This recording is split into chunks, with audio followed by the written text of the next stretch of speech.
Pemirsa, terbakarnya tempat pembuangan akhir TPA Sarbagita Suwung bukan kali ini saja. Beberapa kali TPA seluas 32 hektar ini pernah terbakar, yakni pada tahun 2018 dan tahun 2019.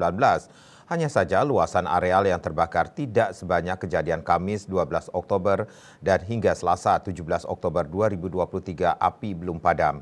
Saat itu luasan areal yang terbakar hanya mencapai 2 hektar lebih. Kali ini sudah lebih dari 15 hektar.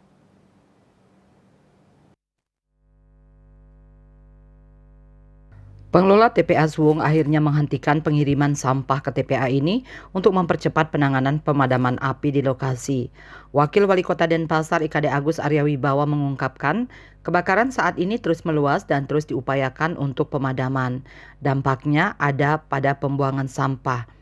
Untuk saat ini sampah masih didiamkan di tempat pembuangan sampah sementara. Selain itu, pihaknya sudah berkoordinasi dengan TPA Temesi untuk bisa membuang sampah ke sana. Hanya saja jumlahnya tidak terlalu banyak. Sekitar 50 truk sampah akan dibuang ke Temesi dulu. Sisanya akan dikoordinasikan dengan daerah lain. Karena untuk sampah yang diangkut oleh truk DLHK setiap hari mencapai 100 truk.